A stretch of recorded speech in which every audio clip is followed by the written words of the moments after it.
Oi, turma, do livro Palavras de Vida Eterna, Chico Xavier com Espírito Emmanuel, no capítulo 168, teste. Jesus, porém, não lhe permitiu, mas ordenou-lhe: vai para tua casa, para os teus, anuncia-lhes tudo o que o Senhor te fez e como teve compaixão de ti. Marcos. A exortação do Cristo ao obsediado, restituído ao próprio equilíbrio, dá que pensar. Jesus, inicialmente, não lhe permite acompanhá-lo no apostolado das boas novas, alardeando de público a alegria de que se vê possuído. Ao invés de júbilos antecipados, recomenda-lhe o retorno ao ambiente caseiro para revelar aos familiares os benefícios de que se fizera depositário ante a providência divina. Indiscutivelmente, com semelhante lição, impele-nos o Senhor a reconhecer que é no círculo mais íntimo, seja no lar ou na profissão, que nos cabe patentear a solidez das virtudes adquiridas. Isso porque anunciar princípios superiores através da aplicação prática, a renovação e ao aperfeiçoamento que nos impõe, diante daqueles que nos conhecem as deficiências e falhas, é a fórmula verdadeira de testar a nossa capacidade de veiculá-los com êxito em plano mais vasto e mais elevado. A indicação não deixa dúvidas. Seja, se já nos aproximamos do Cristo, assimilando-lhes as mensagens de vida eterna, procuremos comunicá-las pelo idioma do exemplo. Primeiramente aos que nos compartilham as maneiras e os hábitos, as dificuldades e as alegrias, se aprovados na escola doméstica, onde somos mais rigorosamente policiados quanto ao aproveitamento real dos ensinamentos nobilitantes que admitimos e apregoamos, de certo que nos acharemos francamente habilitados para o testemunho do Senhor, junto da humanidade, nossa família maior. Então, os testes que nós somos colocados, os maiores estão dentro de onde? Da nossa família. É por isso que vira e mexe eu procuro colocar aqui, gente, pela própria experiência, de que não existe escola maior do que o nosso lar. Não existe. De fato, estão com a gente espíritos já que vêm em outras encarnações, de muitas, mas muitas encarnações mesmo, de várias histórias. E essas várias histórias nós fizemos vários papéis. E nesses vários papéis nós falhamos demais. Nós erramos demais. Não é que a gente tem que ficar aqui se vitimizando, se martirizando, Como Francisco de Assis muitas vezes se puniu, entrou em jejum e achava que esse era o caminho para purificar o seu espírito e depois ele descobriu que não era, Não é que a gente tem que se automutilar, desistir, de fazer as coisas porque eu estou sendo castigado, então deixa por isso mesmo. Não é isso. Mas a gente tem que ter a consciência das coisas que nós fizemos. Nós não vamos ter a clareza do que foi feito. Não temos, e graças a Deus, É complicado a gente descobrir que matou uma pessoa que hoje dorme com a gente, ou que a gente brigou e, sei lá, fez atrocidades com pessoas que hoje estão na mesma casa que nós. Geralmente é o que pode ter acontecido. A gente vem nos papéis diferentes e nesses papéis diferentes existem desejos diferentes, Situações que às vezes nos levam a cometer até mesmo crime. Não justifica, mas o atraso que a gente tinha a uma encarnação passada nos trouxe até aqui, Para ressarcir esse atraso, essa dívida, essa bicuinha. De repente são coisas pequenas para serem resolvidas, mas nessa própria encarnação, em vez de resolver, o que a gente resolve fazer? Complicar. O ser humano é craque em complicar. Dá um passo para fazer as pazes, dá um passo para que se confraternize, que as coisas entrem num equilíbrio, vai lá e faz mais uma besteira, né? Aí a gente vai ficar fazendo o quê? Sentar e chorar? Se lamentar? Vamos buscar uma resposta através de uma regressão? Vamos buscar uma resposta, né, que conforte o nosso coração, do tipo, eu fiz a minha parte, o outro não fez a dele, então dane-se o outro e eu vou viver minha vida? Alguns casos, realmente, por mais que eu tenha estudado aqui, eu já vi que alguns casos realmente é o momento do trem partir e alguém descer numa estação e o outro permanecer no vagão. Mas tem casos que a gente joga a pessoa para fora do vagão. Ou a gente salta do vagão, né? E aí o que acontece? Nós vamos ter que pegar o próximo vagão. Nós vamos ter que recolher essa pessoa. Então, quando essas situações ocorrem, né, seja da gente pegar a pessoa de volta ou a gente correr atrás dessa pessoa e ressarcir a dívida, nós vamos ter a providência divina em nossas vidas. Nós vamos ter o acolhimento de Jesus, a proteção dele, né? O nosso anjo de guarda vai trabalhar as intuições para que nos levem à resolução desse problema. O anjo de guarda vai trabalhar na outra pessoa. Porém, Deus deu para todos nós uma coisa chamada de livre-arbítrio, que funciona até o plano B. Nós sabemos disso. Nós sabemos que Deus deixa a gente fazer um monte de coisa certa e um monte de coisa errada, porém chega um momento que ele fala, agora já deu. É que nem aquela mãe que fala, pode brincar na rua. Aí você vai brincar na rua e fala, eba, agora eu vou correr até o final da rua, vou descer a ladeira abaixo, eu vou para a casa da vizinha, eu vou para um tubo de encanamento, de esgoto, eu vou me esconder, minha mãe não vai me achar. Então você vai fazer tudo aquilo que você quer lá fora, porque tua mãe te soltou na rua para brincar. Porém, na hora que a mãe sai no portão e apita, acabou a brincadeira. Você tem que entrar para casa, tomar banho e tomar juízo. E muitas das vezes a mãe chamava a gente com o chinelo na mão, não era só com apito, não. Aí na hora do chinelo, todo mundo fala, minha mãe é uma bruxa. Ela estava ali corrigindo, ela estava ali orientando, às vezes de uma forma mais estúpida, que a gente não conseguia compreender, às vezes falava, olha, eu falei para você que era para brincar na porta de casa, não para correr até o final da rua, entrar na casa do vizinho, sumir na rua e eu ficar aqui preocupada, né? Então, Deus, ele deixa a gente fazer as coisas, porém, quando a gente ultrapassa, ele vai chamar a gente de volta. E quando chama de volta, são para passar por lições, por aprendizado que nós não aprendemos com a nossa liberdade. E aí é que tá. Ele vai cercear a nossa liberdade através de outras pessoas que vão nos limitar diante dessa liberdade toda que a gente achava que tinha. Então, um filho, ele é barrado pela mãe, uma esposa é barrado pelo marido, o marido é esbarrado pela esposa. Quantos casais não terminam seus casamentos, né? E o homem sai gritando aos quatro ventos, agora eu quero liberdade. Chega a ser engraçado, porque a mulher realmente vai cercear ele, vai tirar os amigos de boteco, vai tirar os amigos de pescaria. A mulher vai querer o marido dentro de casa, cuidando das crianças, vendo as dívidas da casa, planejando uma viagem juntos, falando dos orçamentos. Então, o marido se sente sobrecarregado, ele se sente preso, aprisionado. E, na verdade, ela está ali usando, Deus usa aquela esposa para cercear a liberdade que aquele cara sozinho só ia fazer besteira.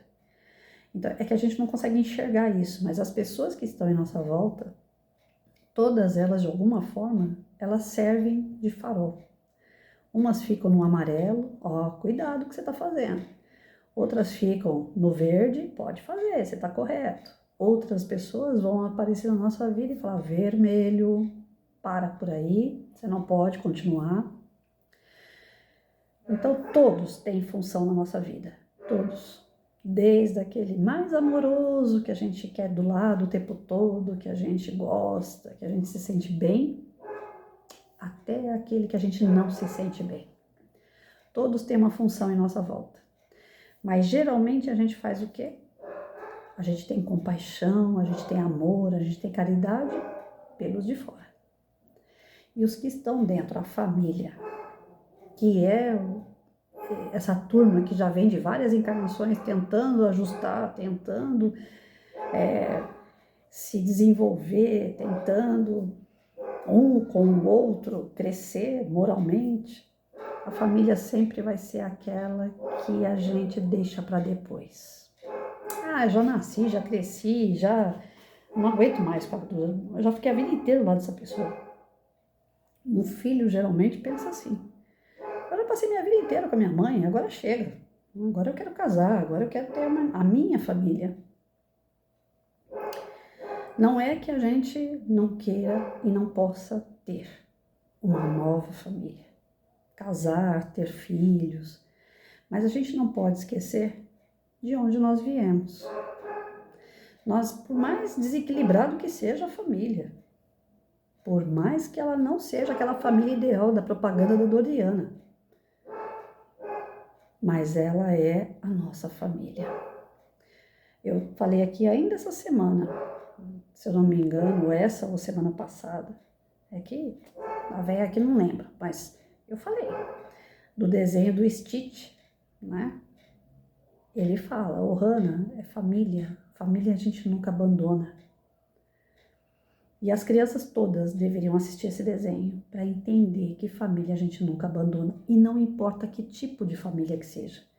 Pode ser aquela família consanguínea, pode ser aquela família adotiva, pode ser aquela família que nós vamos buscar construindo ao longo do tempo, porque nós já perdemos a consanguínea. Hoje eu tô meio à deriva, né? Eu tenho tios, primos vivos, mas eu já não tenho mais os meus pais encarnados, eu não tenho mais um marido, eu perdi um filho, né? Então, assim, eu tenho poucas pessoas consanguíneas em volta. A família, aquela base estrutural no início da minha vida, eu já não tenho mais. O que sobrou dela foi um irmão. Minha família hoje se resume em um irmão. Então, o que a gente faz quando a nossa família fica pequena? A gente tem a tendência de buscar pessoas que sirvam como aquela pessoa que está faltando. Não é substituir pessoa, mas a função daquela pessoa. Vamos melhorar isso aí. Então, eu tenho a necessidade de encontrar, como eu já encontrei, uma menina que simboliza, que eu tenho sentimento, como se eu fosse uma mãe para ela e ela uma filha para mim. Eu tenho sentimento de pessoas que estão em minha volta que também são como se fossem verdadeiros irmãos, irmãs. Eu não encontrei um colo ainda para falar assim, esse daqui é como se fosse um pai, como se fosse uma mãe. Isso não, porque eu acho que eu nem vou encontrar mais, porque eu tô com 52 anos, então teria que ser alguém de muita idade, né? Para simbolizar um pai e uma mãe. Mas esses dias atrás mesmo, visitando meu tio, eu falei para ele, o senhor é o único pedacinho do meu pai que eu tenho por perto. Então, a gente acaba buscando pessoas para entrar na substituição da função daqueles que vão saindo do vagão. Nós não conseguimos ficar sem a família. E Jesus, numa reunião, Maria, né, José bateram nessa reunião. E aí uma pessoa falou para ele, Jesus, sua família está aí fora. E ele virou para esse rapaz e falou, mas quem é a minha família? Aí, de imediato, as pessoas pensaram assim, nossa, ele está recusando a família dele, ele está sendo irônico com a família dele, isso não é de Jesus. O que Jesus quis dizer naquele momento? Que a nossa família é a família universal, todos são nossa família. Que aqueles que estavam na porta, eles não eram mais importantes do que qualquer outra pessoa. Todas eram parte da sua família, os que estavam fora daquela reunião e os que estavam na reunião. A gente pode ter pessoas que simbolizem irmãos, pais, filhos, e isso não quer dizer que nós não amamos os nossos pais consanguíneos, que nós damos mais importância a alguém de fora do que de dentro, mas a gente corre o risco nessa substituição de largar o nosso pezinho no lugar certo. onde Deus nos colocou, na nossa família consanguínea. Isso é que não pode acontecer. Nós podemos ser caridosos, solidários, amorosos com pessoas de fora. São nossos irmãos de jornada. E dessa vez eles são irmãos de jornada, não são irmãos consanguíneos, mas vai saber numa outra encarnação se não vão se tornar consanguíneos, mais próximos. Então não tem problema ser amoroso, carinhoso com pessoas de fora. O problema é a gente substituir tanto essas pessoas em nossas vidas por outras que já passaram e esquecer as que passaram. Ou que estão até vivas e a gente não quer contato. Então, eu tenho uma professora como se fosse minha mãe e minha mãe está viva. Eu dou mais importância àquela professora como se fosse uma mãe, mas a minha mãe está viva. Que tipo de filho que sou eu? Mas a minha mãe é um bicho. Por quê? Porque ela mandou você entrar na hora que você estava brincando, extrapolando na rua, fazendo o que ela não permitia que você fizesse, porque você ia se machucar. Nós não compreendemos quando a mãe fala não. Nós não compreendemos quando ela bate na gente. Precisava bater? É ignorante. Cada um dá aquilo que tem. Se bater é um erro, é porque aquela pessoa também apanhou. É porque ela não sabia falar. Ela só sabia bater. Então, quem de nós aqui não somos assim com falhas? Erramos. Fazemos coisas aos outros que... mas não tem que fazer o outro que eu gostaria que fizesse comigo? Em determinadas situações a gente não consegue. Ainda não. Não somos perfeitos. Às vezes a nossa ignorância ainda é maior, sim. E nós agimos assim porque alguém também agiu assim com a gente. É um reflexo. Eu, como professora, sempre falei isso para os pais. Cuidado, corrijam seus filhos, mas tomem cuidado para não exceder. Nem tanto ao céu, nem tanto à terra. Nem dê tudo na mão, mas também tomem cuidado com os limites que vocês impõem. Porque às vezes era para fazer um trabalho junto, crianças, se encontrarem para fazer um trabalho junto, não pode, eu não quero ninguém na minha casa. A criança é extremamente sozinha. Outros deixavam as crianças fazerem trabalho juntos, mas não era para trabalhar, era para brincar. Então nem tanto ao céu, nem tanto à terra. Mas nós não temos manual. Eu tenho outro canal que é do Quem Ama Educa, que a gente lê a obra do Isamitiba, e ali ele coloca uma série de coisas assim que a gente fala, meu Deus do céu, quanto detalhe para ser pai e mãe, quanta coisa que a gente tem que observar nos mínimos detalhes enquanto professor. Não é fácil educar uma criança. Não tem manual de verdade. O que serve para um não serve para o outro. Às vezes, como professora, eu ficava completamente perdida. Eu falava, meu Deus do céu, não importava se eu tinha 1 ano, 10, 30. Às vezes eu ficava totalmente perdida. Falava, como é que eu vou trabalhar determinado tema com uma criança, se para outra não é interessante ainda? Mas aquela precisa. Sexo na sala de aula, por exemplo. Às vezes, para uns, estava muito cedo. Para outros, já estava passando da hora, mesmo que tivesse 8 anos de idade. Então, a gente não consegue fazer tudo certinho. Mas nós estamos aqui com toda humildade, lendo, estudando, tentando refletir sobre os nossos erros. E a partir desses erros, buscar um norte. Não, isso aqui eu não vou fazer mais, isso aqui eu já errei. Daqui por diante vai ser diferente. Eu vou agir de forma diferente com outras pessoas. O que já foi, já foi. Eu não consigo voltar lá. Eu não consigo fazer meu filho voltar para o meu ventre e começar tudo de novo. Vai ter que esperar a próxima encarnação. Eu não consigo voltar lá e falar para minha mãe coisas que eu não falei enquanto ela estava viva. Porque agora ela não está mais aqui. Ela está em outro plano. Então tem coisas que não tem mais como voltar. Mas a gente pode começar daqui em diante, com aqueles que estão aparecendo na nossa vida, e agir de forma diferente. Todos que estão em sua volta ainda têm chance de ajustar com você. Os que não estão, por isso que Jesus falava, acerta com o teu inimigo enquanto você está na frente dele. Porque depois dá trabalho, vai ter que encarnar de novo, vai ter que procurar um papel para você, para essa pessoa, para vocês se encontrarem. Sabe aquelas pessoas que nem no meu caso? Eu conheci meu marido morando em São Paulo e ele em Caraguá. Olha o trabalho que a espiritualidade teve para cruzar os nossos caminhos.